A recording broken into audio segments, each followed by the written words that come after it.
Hi, I'm Hillary Barrows, and the case study that I'll be talking about today is the last case study 4, which talks about the youth who wants to participate in the confirmation class, the youth specifically who has Down syndrome. So in terms of preparing for this meeting, I think I would look at the different lesson plans, what would be happening in the confirmation class, so I could present those to the family and say, this is what we're doing in class, this is what's scheduled. How do you think the youth would be able to participate? Would it be meaningful for them? While understanding that I think it's incredibly appropriate, and I would really encourage the youth to participate in the confirmation class. I think in terms of theological issues at stake, I would specifically focus on that any person, regardless of their ability, is a member of God's family.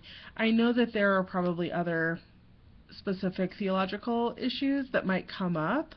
I grew up with a brother who has cerebral palsy and is paralyzed and is nonverbal. So one of the big theological issues that came up in my family was, why did God do this? And I, throughout my theological journey, had to reframe a lot of that in saying, that it wasn't really a punishment from God, it was more of a gift to be able to relate to my brother in our family. That definitely changed me, and that changed our family dynamics. So I would try to reframe a lot of those conversations with the family. I know that it's not specifically what the family came to talk to me about. They came to talk about confirmation overall, but if that came up, that's definitely a reframing issue that I would talk to the family about.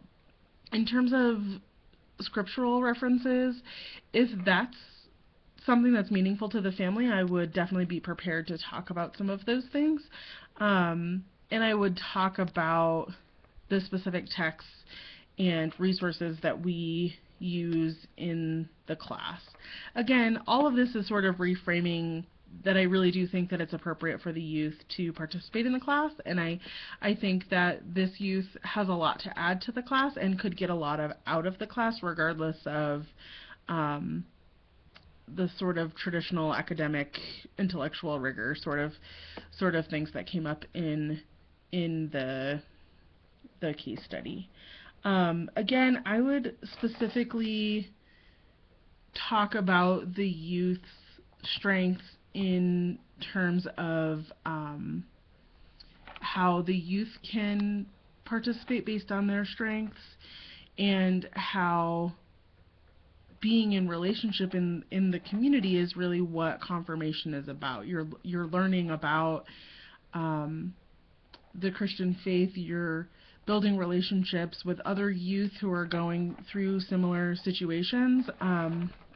I think it would also be fair to assume that the other participants in the confirmation class would know this youth, so they may also feel really sad or feel some other kind of way if the youth wasn't participating based on the youth's ability.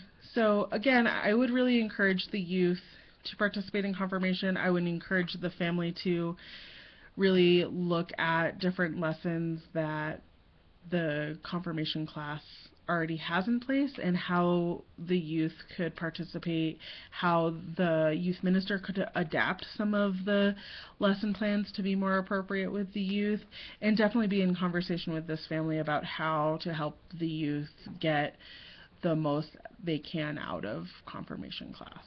So, thanks.